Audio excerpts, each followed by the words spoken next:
तारीख उठा के देख लीजिए, नवाबों की जायदाद पे हमेशा किसी ना किसी ने कब्जा करने की ही कोशिश की। बिल्कुल। और उसके लिए सबसे पहले हमारे शाही किलों की चौखट ही गिराई गई है। भाई 3 मरले का आपका मकान है और शाही किले की मिसालें दे रहे हैं आप। भाई 3 मरले हो या 3 एकड़ में, जब नवाब की रिहाइशगाह होती है तो उसे कलाई कहा जाता है। सही बात है। लतीफी साहब आप फिक्र ना करें, मेरे होते हुए चुगताई साहब आपके किले पे कब्जा नहीं करते। बहुत शुक्रिया मियाँ। सारी सर्दियां अंगीठी के लिए जो कोले लेते रहे ना आप मुझसे जलाने के लिए, उसका इतना बिल बन गया है, मैं करूंगा आपके किले पे कब्जा। ये देखिए अमन कमेटी के चेयरमैन को कैसी धमकियां लग रही हैं। नहीं ये धमकी नहीं है, बिल तो वसूल करना ही है ना, चाहे किले पे हमला करके वसूल करूं। ओ यार बाबर चाचू, ये कौन सा कला है जिसके दाखिली दरवाजे पे बोरी लटकी हुई है? वो बोरी नहीं है, वो पटसन का पड़ता है, और अब वैसा तैयार भी नहीं हो सकता क्योंकि बोरियां आनी बंद हो गई हैं। ये बात है तो फिर अपना गार्ड भी देखो, बेल्ट बांध के खड़ा यूं लग रहा है कि पुदीने की गट्ठी को धागा लपेटा हुआ है। लगता है किसी ने जादू करके सांप का आदमी बनाया हुआ। अरे सांप तो बहुत तगड़ा होता है। सोम चिड़ी अपने बच्चों के लिए घोंसले में इस तरह के पतंगे लेके आती है। ये सोमचिड़ी क्या होती है लतीफी मियाँ? वो जो बैठती है तो उसकी पूंछ हिलती रहती है। बड़ा गार्ड रखा इन्होंने। एक दफा चुगताई के पोते का गैसी गुब्बारा पकड़ लिया इस गार्ड ने।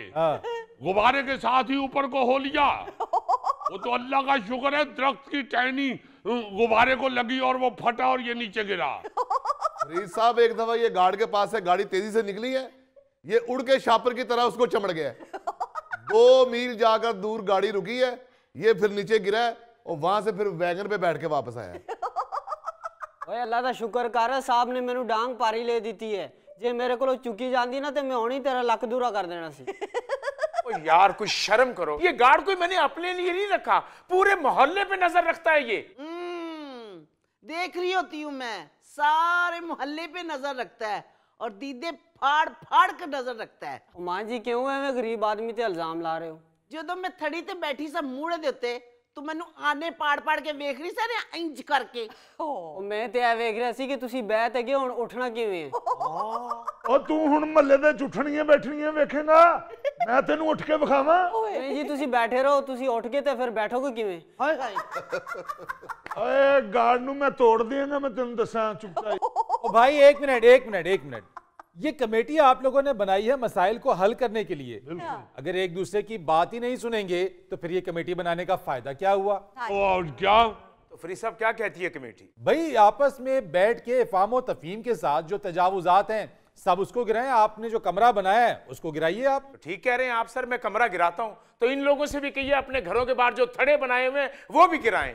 वो भी गिराने पड़ेंगे इनको, वो तजावुजात में अगर हैं तो वो भी कायम नहीं रहेंगे। ये अपने थड़े गिराएं, आप अपना कमरा गिराएं और आपस में मिल बैठ के मसले को हल करें। फरीद साहब जब मैं ब्याह कराई थी ना इस मोहल्ले में, ये थड़े तबके बने हुए हैं। मेरी एक बात जहन में रखिए, तजावुजात होती हैं, नहीं हो या पुरानी। अगर तजावुजात हैं और आपका थड़ा ये रुकावट पैदा कर रहा है गली में तो इसे भी गिरना चाहिए। अगर थड़े गिरा देंगे तो फिर अब नवाब अपने किला में किस तरह दाखिल होंगे? फरीद साहब जितना पुराना इनका घर है, थड़ा गिरा दिया इंज लगना माई दे अगले दंद कोई नहीं गए। वैसे नवाब साहब आप दुनिया में अकेले ही नवाब हैं जो 3 मरले के किले में रह रहे हैं। ओ भाई 85 गांव थे हमारे। अल्लाह ताला के फजलो करम से कोई छोटे मोटे नवाब नहीं है हम। वो तो जहांरा की मोहब्बत में हमारे वालिद मोहतरम ने हमें जायदाद से आग कर दिया। हम भी जहांरा को लेके तो वहां से निकल आए। फिर यहाँ आके हमने एक गांव के कोने में बैठ के ये खुस्से बनाने का काम शुरू किया। अच्छा। देसी खुस्से बना बना के अब हमने ये 3 मरले का किला बनाया है। नहीं तो भाभी के हुस्न की वजह से आप निकले थे या खुदा खौफी की थी? घूंघट निकालिए। हमने कितनी दफा कहा है कि आपके हुस्न पे नजर पड़ती है लोगों की। देखिए भाई, जब उसूल बनाते हैं तो फिर वो सबके लिए बराबर होते हैं। ये नहीं हो सकता कि चुगताई साहब के लिए उसूल कुछ और है और जब आपका थड़ा गिराने की बात आए तो उसका उसूल कुछ और हाँ है। जी। उसूल सबके लिए बराबर हो। आप नवाबों को भी आम लोगों में मिला रहे हैं। ये नवाबी तो हमें लेडू भी है भाई, उसूल सबके लिए एक होना चाहिए। ठीक है, फिर सबके लिए एक असूल कर ले, ना गिराएं जी कमरा।